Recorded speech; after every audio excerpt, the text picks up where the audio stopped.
ang Lupasug, ang lumang pangalan ng Sulu. Alam nyo bang sa probinsyang ito, bukod sa pang world class na beach, ay may tradisyon pa dito na siguradong ikakagulat nyo. Nakakatuwa dahil meron pa rin palang palitan ng produkto kahit wala kayong pera, at na-excite ako kasi makikipagtawaran tayo. Akalain nyo kahit wala kayong dalang pera, pwede kayo makipagpalit pa rin ng produkto, magdadala lang din kayo ng produkto. Meron pa rin buhay na tradisyon na nagaganap dito sa Sulu. Anong meron dito? Merong kasalan dito. May kasalan tapos makikikain tayo. Kahit hindi tayo imbitado? Makikisaya rin tayo sa isang traditional Tausug wedding kahit hindi tayo imbitado. Pwede kaya yun? Nag-gate crash tayo. Sabay-sabay po tayo ditong kakain. Tara, samahan nyo ako dahil muli kong ipapakita sa inyo kung gaano kayaman sa kultura at tradisyon itong isa sa pinakadulong probinsya ng Pilipinas.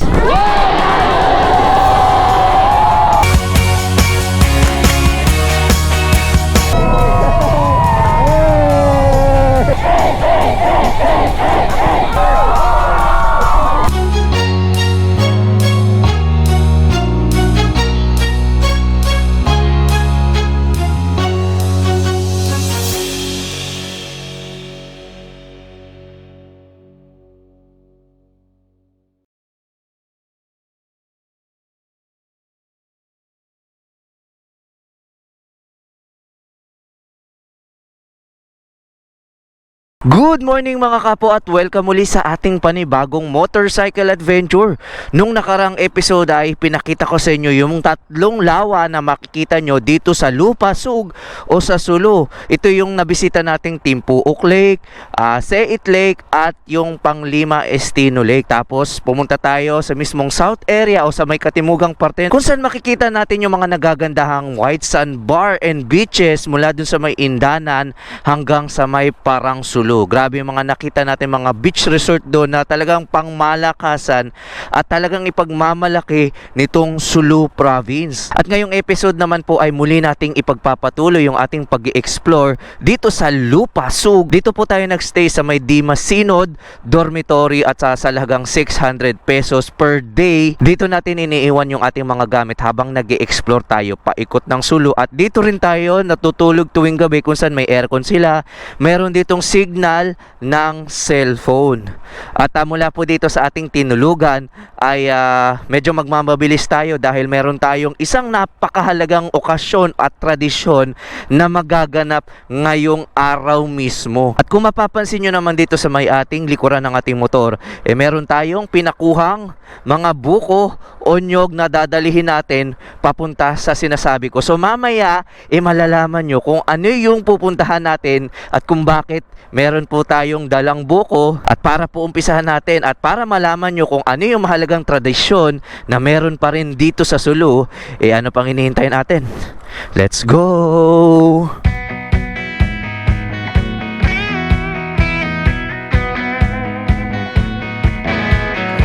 At pagkatapos ng halos wala lang 15 minuto narating na natin itong lugar na pangyayarihan ng isa sa mga mahalagang tradisyon na meron pa rin po dito sa may Sulu. Andito na tayo mga kapo.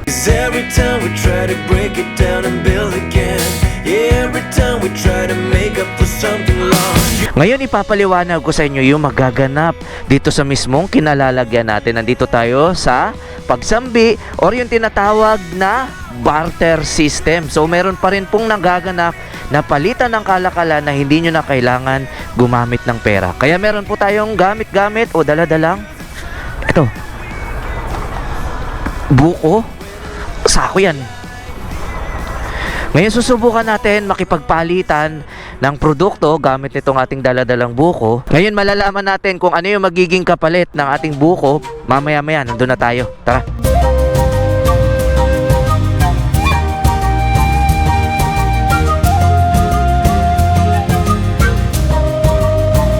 nandito na tayo sa mismong public market kung saan makikita nyo yung iba't ibang mga produkto at kalakaran na mga ganap. So magkakanvas muna tayo kung ano yung ipapalit nating produkto sa daladala nating buko. Dito hile-hilera na yung mga seafood, yung mga gulay at kung ano-ano pa.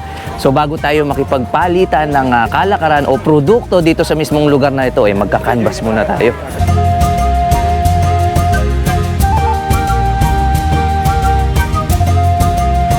Ano daw? Ano sabi? Gusto nila yung 8 buko sa 8 buko. 8 buko to. 5 buko na lang po ito. So nagkakaroon tayo dito ng tawaran katulad pa rin ng sinaunang sistema. So bago natin dalhin yung produkto natin ay makikipagtawaran muna tayo kung anong ipapalit natin sa ating produkto.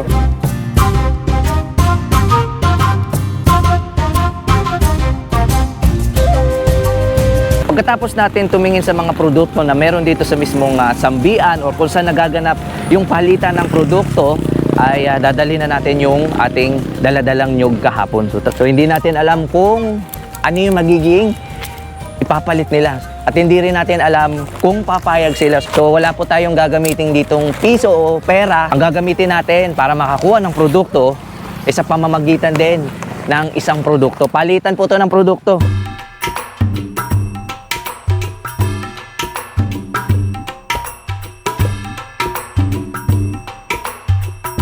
Nakakatuwa dahil meron pa rin palang palitan ng produkto kahit wala kayong pera at na-excite ako kasi makikipagtawaran tayo.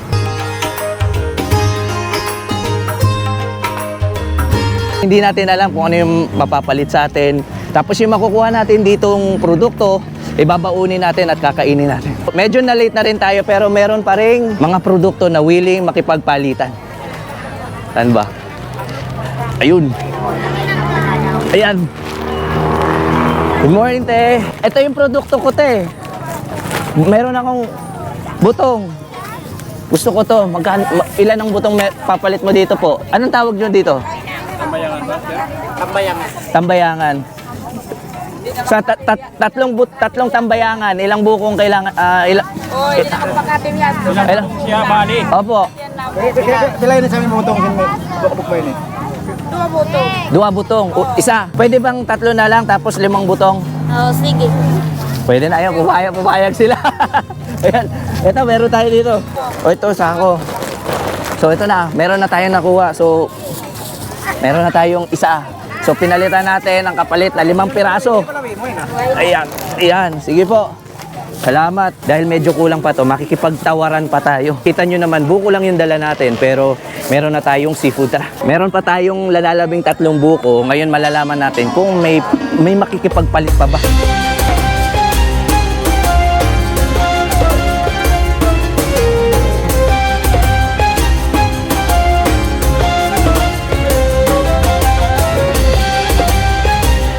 Te, manambi.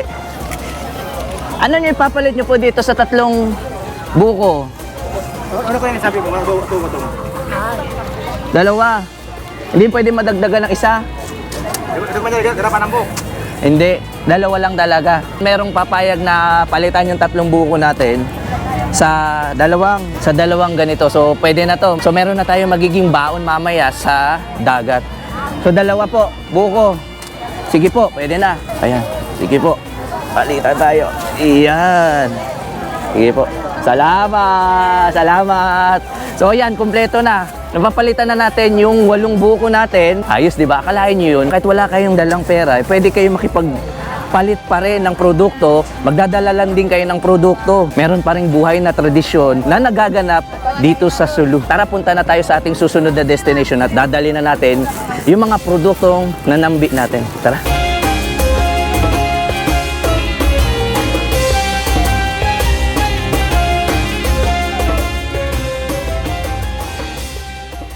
Natagpuan natin dito sa mismong Hulosulu yung pinakalumang kapihan na pwede kayo makakain ng katulad nito, ang bangbangsug.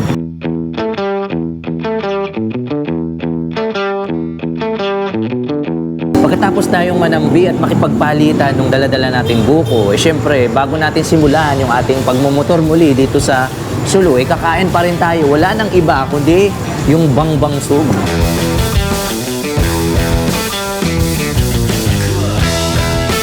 Iba't ibang mga araw, iba't ibang mga klase ng bangbangsug yung natitikman natin. Katulad nitong parang ice cream naman. Tapos meron siyang lock dito. Tanggalin natin yung secret password. Ito na yun. Sa dami ng mga kakanin or mga bangbangsug na pwedeng ihain dito sa Sulu, ay kada umaga, iba't ibang mga klase katulad nito yung natitikman natin. Tingnan nyo to. Yan. Tara.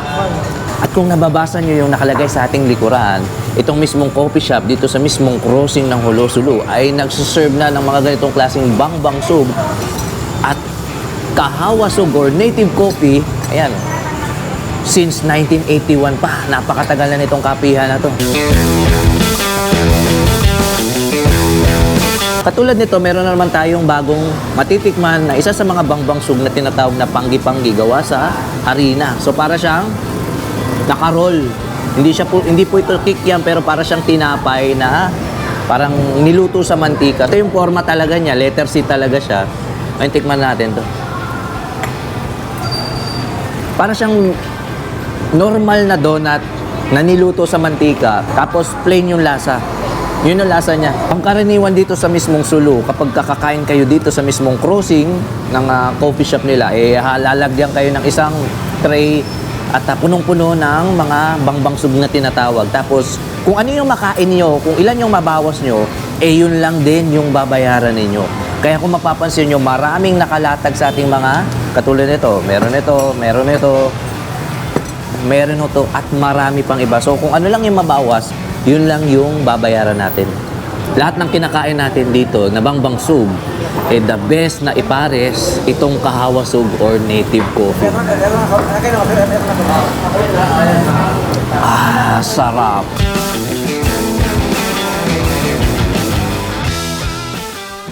Pagkatapos namin kumain ng breakfast ay mag-gas up muna kami. So wala na tayong ibang gasolina dito. Ayan.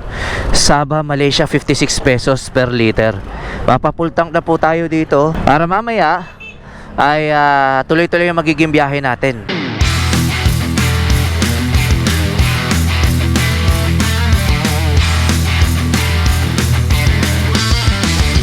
So ito na yung Saba Malaysia fuel, kulay dilaw yan.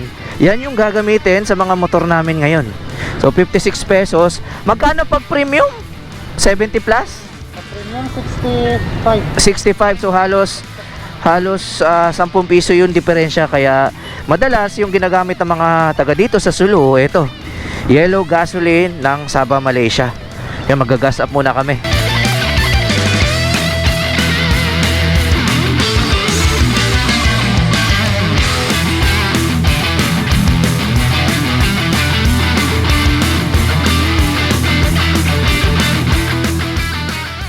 Pagkatapos natin mag-agahan ng, syempre, ano pa nga ba yung bangbangsug na tinatawag nila at ng kahawasug, ay papunta na po tayo sa ating susunod na destination. Kita nyo, uy, may nagaganap na.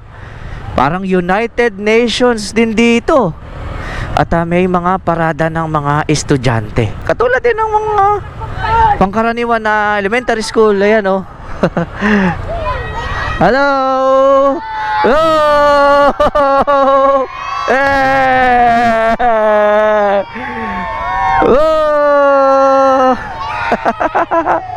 Oh, di ba? Saya-saya. Tingnan nyo kung gaano kasaya yung mga estudyante.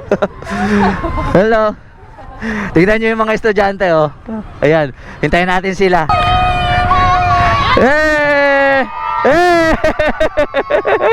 Saya-saya sila, oh. Hindi tayo makadaan. Patapusin muna natin yung parada. Katulad ng pangkaraniwang elementary school dito sa Sulu, may ganito rin sila at ang saya-saya pa. So papunta na tayo sa ating susunod na destination. Siguro magta-travel tayo ng 20 to 30 minutes. Tapos mamaya may papakita na naman kami sa inyo.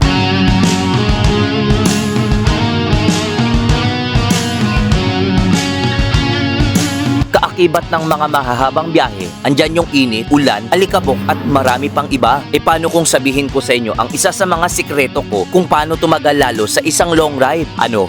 Game?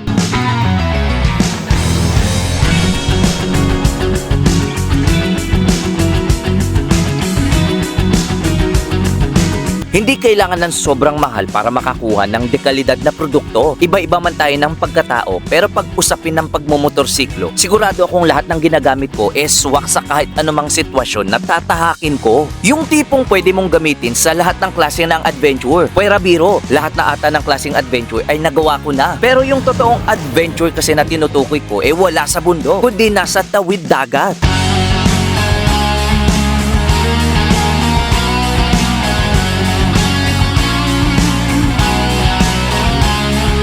Alam kong scooter lang ang dala ko sa iba't ibang sulok ng Pilipinas, pero wala yan sa motor. Nasa kung paano ka tatagal sa isang biyahe. At ang pinakasusi para tumagal sa isang adventure, dapat komportable ka mula ulo hanggang paa.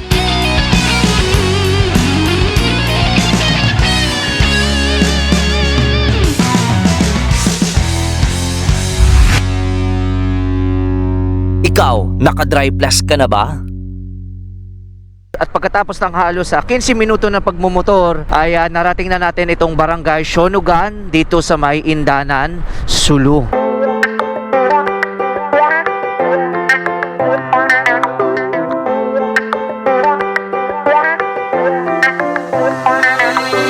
Ito yung pinuntahan natin kahapon at dahil hindi tayo nakatalon sa kauna-unang slide na meron dito sa Sulu, talagang babalikan natin to. So nandyan tayo, Sionugan Beach Resort dito sa may barangay Sionugan, Indanan, Sulu.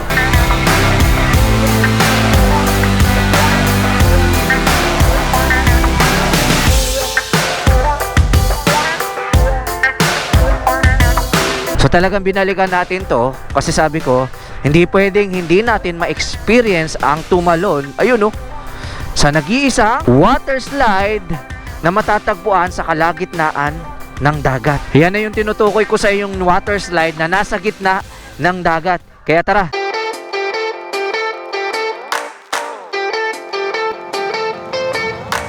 Welcome to Sionugan Beach Resort. Yung entrance fee po dito sa Sionugan Beach Resort, sa mga bata po ay wala po tayong bayad. Sa mga adult lang po, 10 pesos lang po each. Meron po tayo ditong cottages na malaki at saka maliit. Yung malaki po, nasa 700 lang po siya, pero pag overnight, 1,500. Yung maliit po is 200 lang. Murang-mura lang po. Dito po sa Sionugan Beach Resort, kami lang po ang may sliding na nasa dagat. Kung gusto niyo pong mag-slide, sa halagang 30 pesos po, makakatry na po kayo sa sliding namin. Meron din po kaming cottage dyan sa baba. Side by side po is worth 1,000. Then sa gitna po, parang convention hall siya na worth 3,000. Meron din po kaming tulugan dyan kung gusto niyo mag-rest or mag-overnight, worth po 2,000. Regarding po sa sliding, kung nakabayad na po kayo ng 30 pesos, whole day na po yun.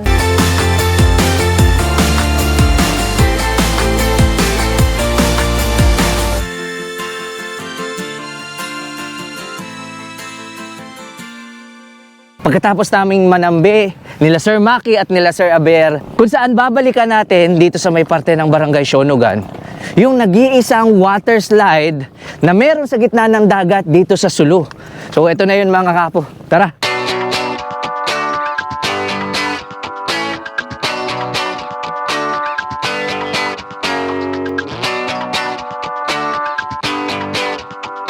So tara, akyatin natin to.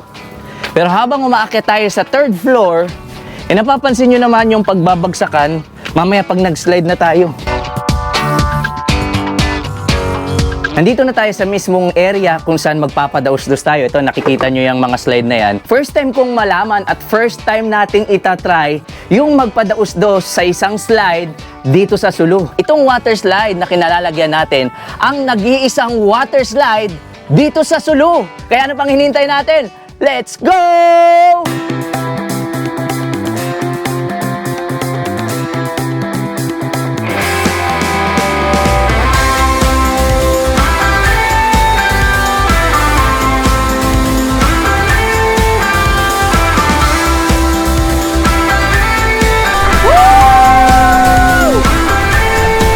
Welcome to Sulu!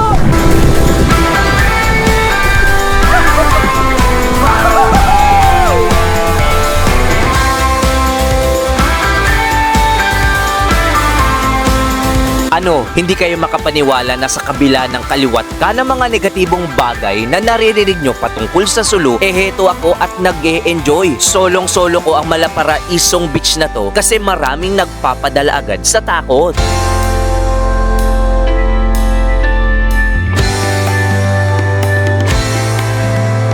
Pagkatapos namin mag-enjoy at paulit-ulit na magpadaos-dos dun sa may water slide dun sa gitna ng dagat, ito na yung time na lulutuin na natin yung mga nakuha nating produkto nung nagsambi tayo o nakipagpalitan tayo ng produkto. Ito na yung nakuha natin.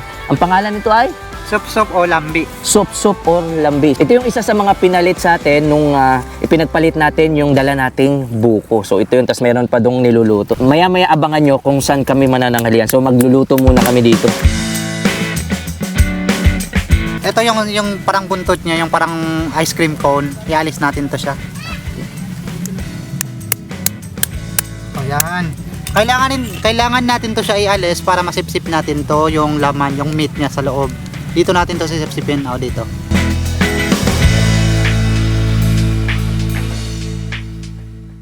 Luto na yung sup-sup at tambayangan na nakuha natin dun sa may sambi kanina nung nakipagpalitan tayo ng kalakal. So ito na. Ito yung isa sa mga masarap na experience. Mapapansin nyo naman,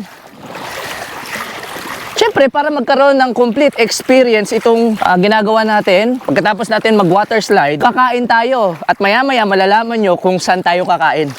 Ito na yung baon natin. Oh. Na-excite ako. Medyo nagutom tayo kanina sa pinaggagawa natin. Konting lakad na lang. At malalaman nyo na kung saan tayo kakain ng ating pananghalian ngayong araw. Dahil ito mga kapo, tara, papakita ko sa inyo. Ito na mga kapo, dito tayo kakain ng pananghalian. Tingnan nyo to. Ayun oh! Kita nyo yan? Yung kubo nasa gitna ng sandbar. Woo! Tingnan nyo kung gaano kalawak at kung saan tayo manananghalian ngayon.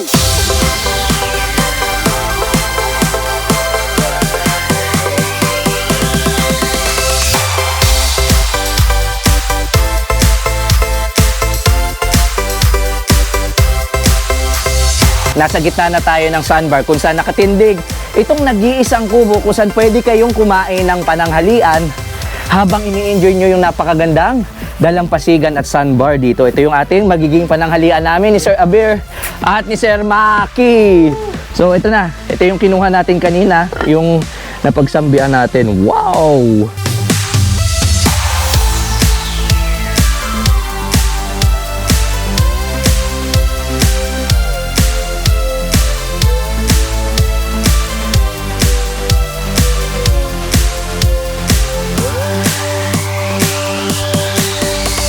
Dito lang tayo manananghalian, gagawin lang nating simple pero napakaganda ng spot natin. Meron tayong puto or puto na gawa sa kasaba. Tapos ito naman yung tulingan na binili namin kanina. Pero itong sabaw na kinuha natin kanina, ito yung nakuha natin sa sambi. So kain muna tayo. Kainin muna natin to. Ha? O yan o. O, tingnan nyo, ito yung magiging substitute bilang kanin. Pero meron naman din kaming kanin dito. Pero tikman natin kasi masarap ito. Ipare sa tinapa. So, ito yung laman. Kain po tayo. Ito yung laman, oh. Ito. Yung pinagpalitan ng mga buko natin, ito na yun. Kinakain na naming tatlo dito sa mismong gitna ng sandbar. Kita nyo naman yung paligid kung saan kami kumakain. Paalala ko lang po sa lahat ng mga turista na pupunta din dito sa mismong kinalalagyan natin na kung ano yung dinala nyo ditong basura, dadalhin nyo rin pabalik kung saan kayo nanggaling. Huwag po kayong mag-iwan ng kahit isang basura dito dahil kita nyo naman, napakaganda ng pinagkakainan namin. Halos solo namin yung lugar, kaming tatlo lamang dito. Pagkatapos namin magpadaos-dos sa water slide, magpo-food trip tayo.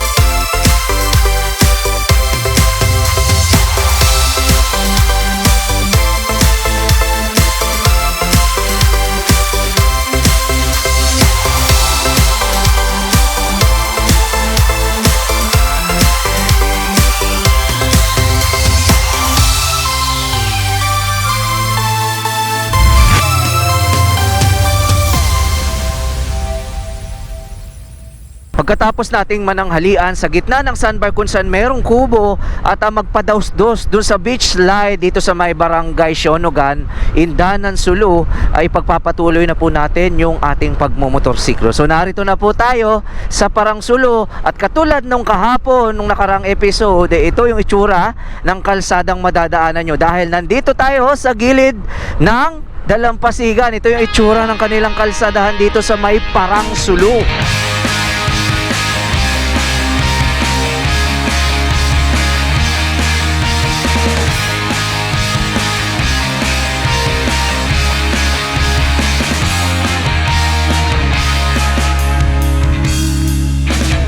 Pinagdadaanan na po natin yung mala roller coaster na kalsada at unti-unti na po tayo umaakyat ahon to. At nandito na po tayo sa may barangay Tukay, Parang Sulu. Ala, IDB, ang tarik! Kawawa naman yung motor natin. Hindi natin pipigilan. Grabe, ang tarik talaga, tingnan nyo, 28 lang yung takbuhan natin. Umaakyat tayo ng umaakyat, oh. Nakikita ako na sa kanan natin. Ito, kailangan natin ng buweluhan to. Ang tarik nito mga kapo, promise. Tapos mag-u-turn pa. Woo! Grabe ang tarik nito. Tignan nyo kung gaano kataas.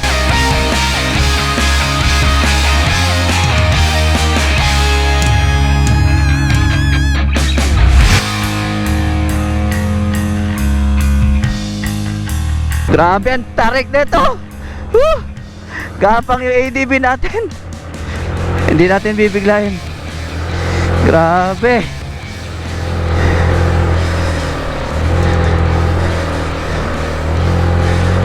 Woo! At ako iniisip nyo tapos na. Meron pa pong isa. Dito, akit tayo dito. Akitin natin to.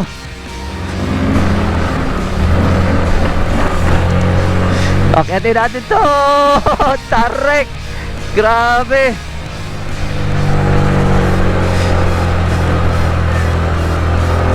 Woo! Grabe ang tarik nito. Ito na yung pinakano. Ang tindi nung ahon na yun.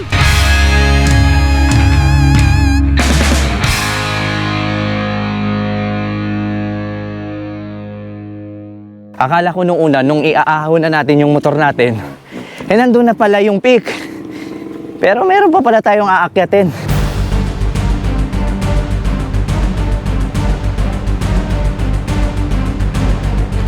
Pagkatapos yung trip natin dun sa may dagat, erekta aakyat naman tayo dito. Grabe.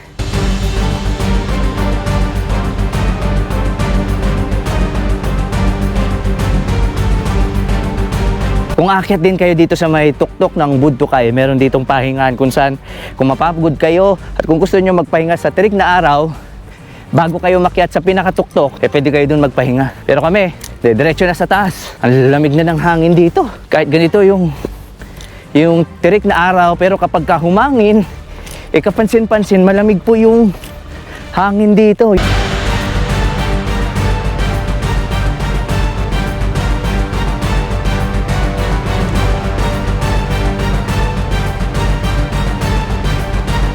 Pagkatapos ng halos wala lang 20 minutos, ito na yung pinaka-peak o tinatawag nilang Budtukay.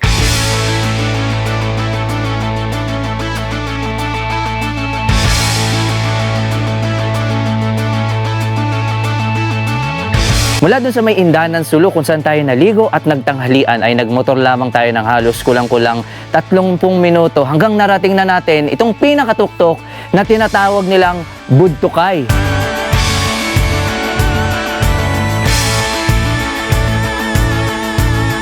Mula dun sa mismong pinakababa kung saan tayo nag-park, umakyat tayo siguro mga 20 minutes din at kung sakaling ganito rin kayong oras na akyat na medyo tirik ang araw, ay magbaon po kayo ng tubig. Pero pagdating nyo dito, katulad ng nakikita nyo yan, yung hangin na humahampas sa atin, malamig po, nakakatulong ito para mag-cool down yung katawan natin at para ma-relax at para maka-recover pagdating nyo dito sa mismong tuktok.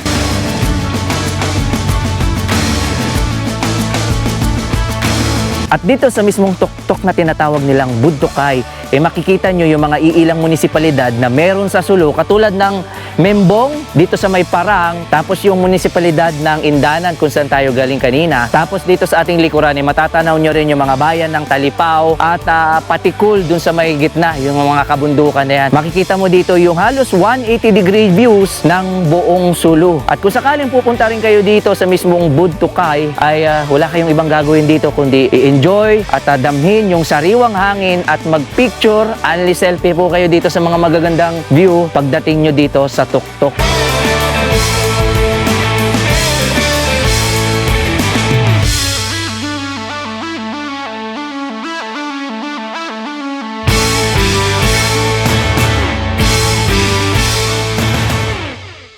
Pagpapatuloy na agad natin yung ating pagmumotor. Malapit lang yung ating susunod na destination. Dito sa may Membong, Sulu, nandito yung ating Pakay, mga kapo. Ito na yun. Ito na yung Membong Weaving Center.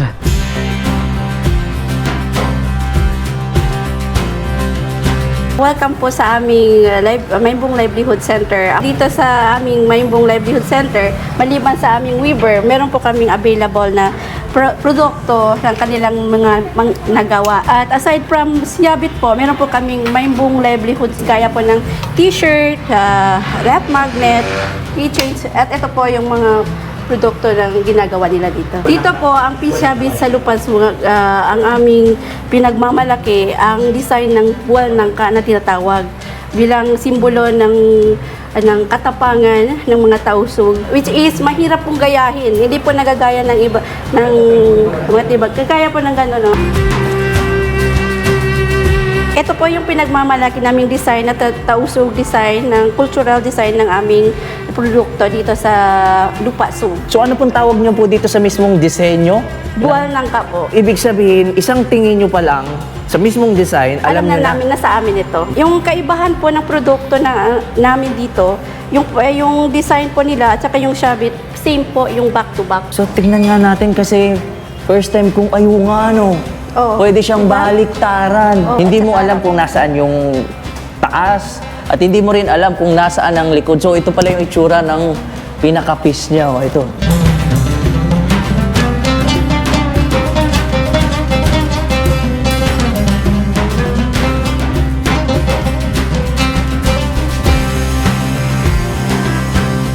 Sa 1 meter po, pag buwal nangka, nagkakahalaga po siya ng 7,000 per meter. Per meter. Pero pag sa market na, lumalabas na, madalas dumodoble na yun eh. Tapos po yung 1 meter na square na piece Siabit na tinatawag, 1 meter lang po yun, depende po yun sa design. Kung buwal nangka po, 7,000 to 8,000. Pag ordinaryong design lang, 3,000 to 4,000, ganon.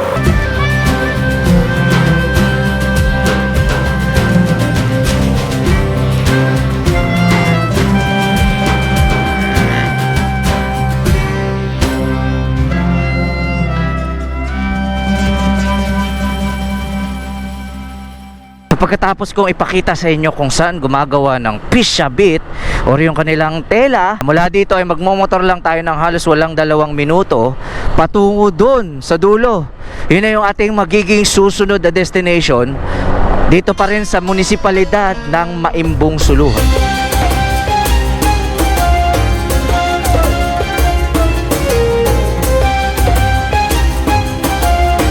Ito yung boulevard nila. So tara, ito kakaliwa tayo dito. Pasukin natin tong mosque dito sa may Maimbong. Wow, ang ganda! Tignan nyo yan! Kulay gold!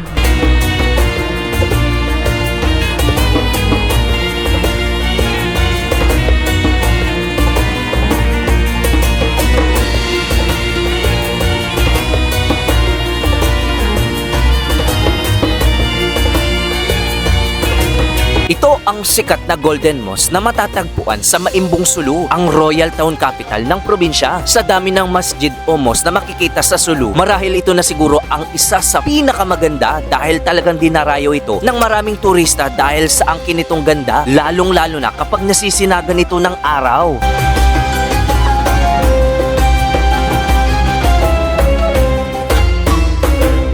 Assalamualaikum, welcome to Gordon Mosque. Ito nga Gordon Mosque ay yung dating pangalan niya ay Masjid Bunay. Itong buwan po, ito ay tinatawag na itong first month po. Sa Tausug po, tinatawag na sa Halibulan po. Out of the 12 tourist spot and attraction dito sa amin, ito ang pinagmamalaki namin dito sa Mimbong yung Gordon Mosque namin. What are you waiting for? Mga turista dito, punta na kayo dito sa Mimbong.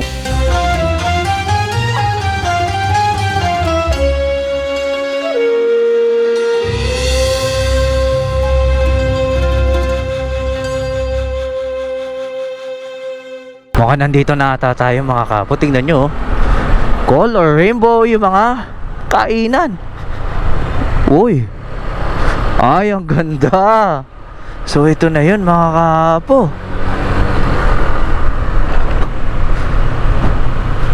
Welcome to Tambuwang Waterfalls. Ay, ito lang pala yun mga kapo. Ang ganda.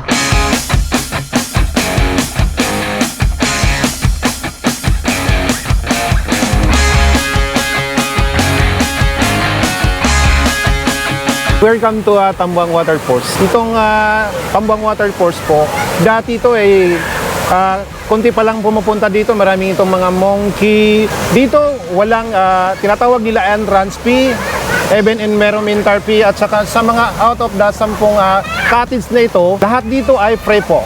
Malalim po ba yung nasa gitna ng talon? Ito 6 meter po. So kaya pwede silang tumalon? Kaya po pwede yung mga bata at yung mga taong kung gustong tumalon doon po sa baba po. Ano po ba mga bawal at pwedeng gawin habang naliligo dito sa may Tambuwang? Siguro dito tayo sa lugar ng mga Muslims, na short pan po. Pwede po talaga po. Pwede po sila magdala ng pagkain, mga drinks, kung ano nga gusto nilang dalhin dito sa cottage, mismo wala silang bayaran kahit isang piso po. Basta maglinis lang po sila ng yung cottage pag after the use of cottage, basta linisan nila po yung mga cottage natin po.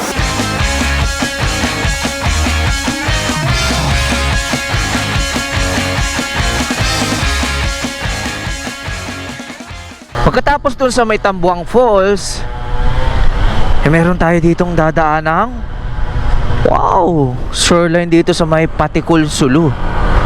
Ito yung itsura napakaganda, simple lang mga kapo. Na-appreciate ko yung mga ganitong klaseng mga coastal area. Ayan uy, may makulay na kung ano dun sa may unahan ayun parang kubo style siya. Tingnan natin dito. Wow, ano kaya to? Ano to? Pangalan? Dito tayo sa Imbi. Wow, tignan nyo ang kulay.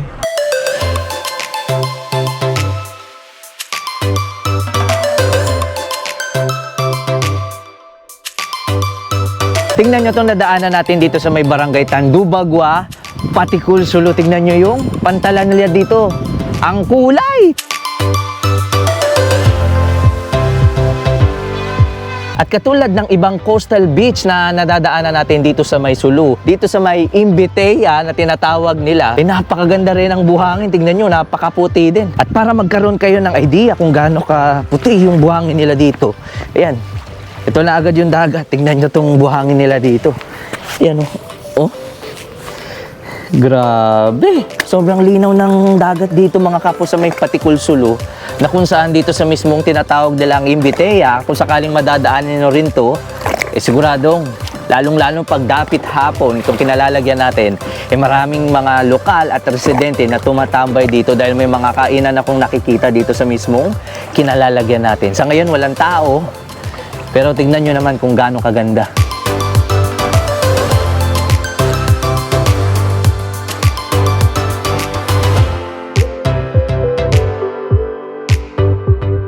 Tapos meron din ditong, akala mo talagang barko, pero parte lang pala to ng isang gusali. Mukha talaga siyang barko kapag titingnan nyo sa malayuan, pero yan, ito yung itsura niya mga kapapasukin natin. Ito. Ayan, oh. Mukha talagang barko dito sa mismong loob dahil merong timon. Ayan, oh. At ito yung harapan ng barko. Galing.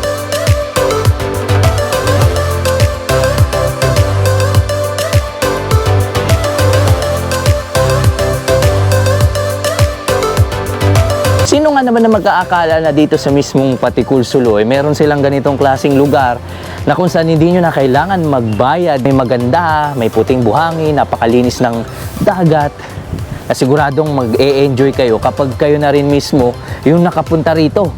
Ayan, oh. Para tayong nasa barko mga kapo. Ito, tingnan nyo to.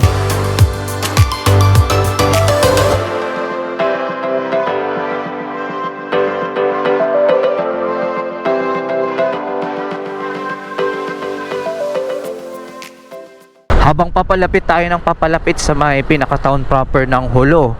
Ay wow! Ang ganda! Tingnan nyo yan! Ewan ko kung na-appreciate nyo yan. Tingnan nyo yung tabi ng dagat. Puti yung buhangin. Tapos yung masjid dun, oh. Ang ganda!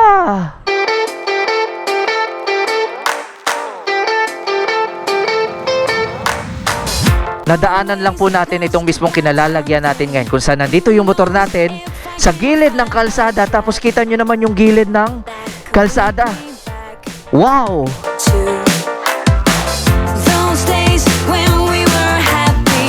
Kung kanina ay galing tayo dun sa may Tanduba 2, papunta na po tayo, nandun na po yung Jolo Sulu. Wala na po akong masabi sa ginagawa natin pagmumotor dito sa Sulu, kundi kada munisipalidad, kada coastal beach na madadaanan natin, mapapawaw kayo. At ang isa sa kinaganda ng mga nadadaanan natin, napapansin nyo naman na puti yung buhangin, libre po yung maligo dito, pati yung cottage na sinasabi ko sa inyo kanina. O, di ba? Ang ganda, napakasimple lang, at punong-puno yung Sulu sa mga magagandang tanawin, katulad nitong nasa likuran natin mga kapo. Tignan nyo.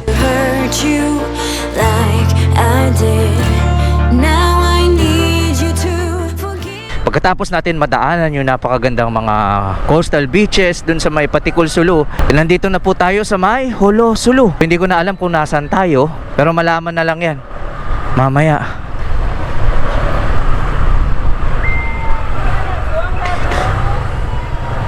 Sir, anong meron dito? Merong kasalan dito. May kasalan? Meron. Gusto mo? Dadaan tayo? Makikikain tayo? May kasalan tapos makikikain tayo? Kahit hindi tayo imbitado? Sure, kahit di tayo imbitado pwede. Ganon? Hindi ba nakakaya yan? Sure ba? Sure yan? Hindi nga. So meron tayo na daanan dito. Pabalik na tayo ng town proper ng Jolo Sulu. Tapos may kasalan.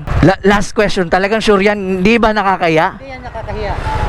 So, Sino yung gusto pumunta dyan? Pwede. pwede. So dahil merong may kasalang, ano ba tawag nyo dito? Pagtiyaon. Pagtiyaon. Pagtiyaon. So meron daw ditong pagtiyaon, mga kapatid nating Muslim, parang ito yung kasalan nila. So hindi ko alam kung ano yung nararamdaman ko ngayon dahil hindi tayo imbitado, napadaan lang tayo dito. At sabi naman ng mga guide natin dito sa Sulu, normal lang daw dito kahit hindi imbitado. Pwede tayong maki-join sa isang kasalan. Tara!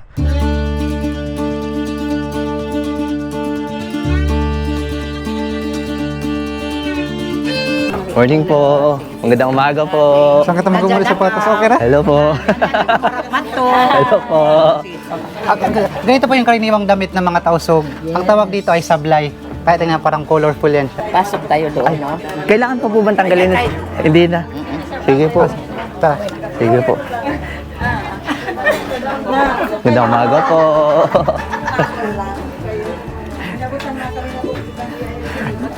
Nag-gate crash tayo. Wow. Dito po. Ito po, yung tawag sa amin is latal or dulang. Bale, andyan na po, complete package na po yan siya. Andyan na lahat ng mga ulam. Wow. Ito yung tinatawag natin na tiula itom. Ito po. Ayan, tula itom. Ito yung sinasabi ko na hindi kompleto ang dulang or latal kung wala siyang tula itom. Okay po. Parang ito sa amin parang ito yung king of food dito. Bale ito po, pag pumunta tayo ng wedding, kahit sino yung pwede nating makakasama, kahit hindi natin kaano-ano, pwede tayo magkasalamuha. Tulad din na ma'am. So pwede tayo magsalo-salo kahit hindi tayo magkakilala. Ito yung maganda sa tradition ng Tausug. Ganito po yung kasuotan ng usually na pag may kasal, ito po yung tinatawag namin na lapi. Yan, ito yung sa taas lapi, yung sa taas isberino. Ito yung pisyabit, yung pinunta natin doon sa wedding center sa Maymbong. Ito. Karaniwan siya ginagamit sa ganito or dito sa headgear ng lalaki. So, usually po talaga pag may mga okasyon sa amin dito sa Sug or sa Sasulo, may mga ganitong costume. Ganyan po. Hugos muna tayo dito. Meron sila ditong parang maliit na unawan bago tayo kumain. Otak. Otak-otak. Otak. Wow. Tikman natin to. Isda po? May Isda. coconut. Yun, nalasahan ko nga yung lasang gata. Isa sa mga desserts natin, yung hinti. Grated coconut then caramelized. Sabay-sabay po tayo ditong kakain.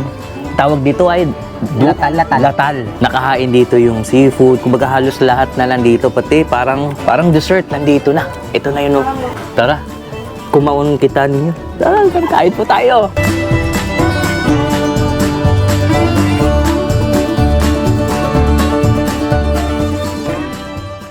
Dito po tayo sa mga tinatawag natin mga dulang at saka isang pamasalan.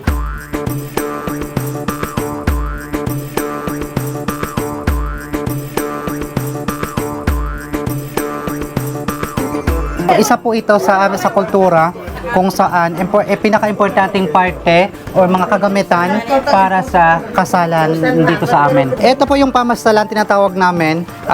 Marami siyang laman, may mga sigarilyo, may mga perfume, may mga makeup at iba't iba pa. Bago po yun siya mag-wedding ceremonials, tinatawag namin na pasalan muna. So ibig sabihin parang magkaroon muna ng ritual na kahit idikit lang yung lahat ng mga bagay na nasa loob ng pamasalan.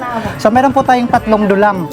So yung 3 dulang po, yung doon banda, yung nasa pink na kuan, yun po ay para sa tinatawag namin na dulang pagkawinan, kung saan ginagamit para sa wedding ceremonial. Ito naman sa kabila, ito yung dulang para sa mu'min, dulang mu'min. So ito para sa mga kamag-anak na pumanaw na yung dulang. At saka yung isa, ito yung partner ng pamasalan, dulang ng pamasalan. So andito po yung isa sa mga traditional na musical instrument ng Tausug. Itinatawag natin itong agong or agong. Ginagamit ito sa iba't ibang paraan. Kung halimbawa may mga war, may mga giyera, or may mga gustong nag-invite ng kung saan, halimbawa sa kasalan, so pinapatugtog to yung gong. Dadalhin po yan siya kasi nandito tayo sa groom, pupunta tayo doon sa bahay ng bride, sa bahay ng babae. Tapos dadalhin to natin doon lahat. Kasi kung wala ito, baka di tayo baka hindi matutuloy yung ceremonials. Kung wala sa isa sa mga dito. Kaya kailangan kompleto to eh.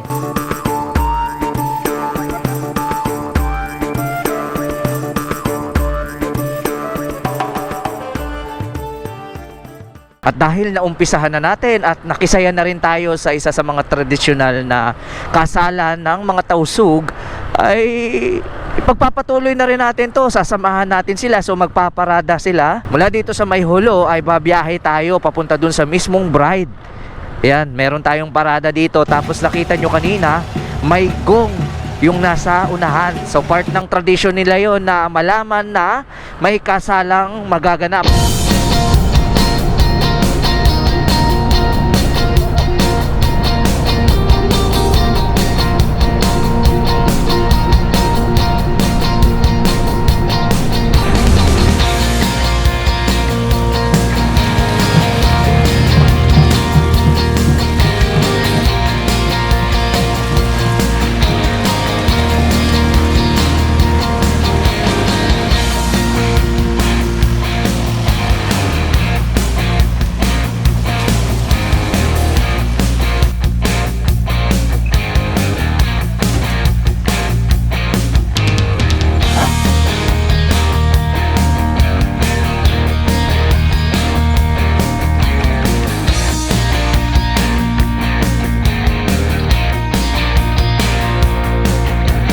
Andito na po tayo sa bahay ng babae. In a few minutes, mag-start na po yung ceremonial ng kasal. Pero bago po yung ceremonial ng kasal, ay may tinatawag kaming pasalan muna. Yun yung parang isa sa mga traditional na ginagawa bago yung ceremonial o yung tinatawag namin na magkawin. And then, after ng ceremonial, so magbibihis na naman yung lalaki at saka babae. Depende kung ano yung design na suot nila. May mga gown at saka coat and tie, or depende kung ano yung taste ng groom at saka bride, kung ano yung susuotin nila. After that, yung tinatawag natin na pagsanding. Ibig sabihin po yun, parang i-display na after ng ceremonial, kanina nag-happen doon sa loob. So, magsanding na dito sa labas. Ibig sabihin, i-display na yung sila. Papanoorin ng mga kamag-anak at mga imbitado na nanonood dito sa labas. Diyan sila sa taas ng stage para kunan ng pictures sa families at friends ng groom at saka bride. Habang nag-aantay po yung iba, parang magkakaroon ng mga drinks or snacks or merienda na binibigay sa mga bisita. So, after nito po, uuwi na lang ang mga pamilya at mga kamag-anak ng lalaki, uuwi na doon sa kanya-kanyang bahay. Tapos, yung groom natin ay maiiwan dito hanggang 3 days. After ng 3 days, magkakaroon tayo ng parang salam. Yung parang salam, parang end of the ceremony na kasal nila. Babalik na naman dito ang pamilya ng lalaki, babalik dito sa bahay ng babae para gagawin ang last part ng kasal, yun ang salam.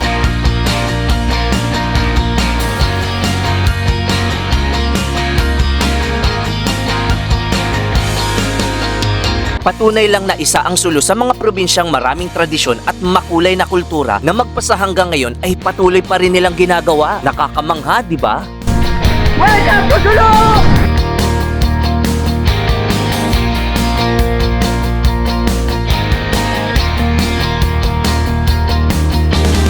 Naway nagustuhan nyo po yung ating ginawang paglalakbay paikot sa buong Sulu. At kung mahilig po kayo sa mga ganitong klaseng travel adventure, ay baka naman po pwede ako makahingi ng isang subscribe mula po sa inyo. Dahil 96% ng nakakapanood ng ating adventure ay hindi pa po nakasubscribe. Napakalaking tulong po ang inyong pag-subscribe sa ating munting channel. At para lagi na rin po kayong updated kapag nag-post ako ng bagong adventure dito sa YouTube. At hindi pa po dito nagtatapos sa Sulu dahil marami pa po akong ibabahaging kwento at mga nakakamanghang lugar dito sa isa sa mga dulong probinsya ng Pilipinas.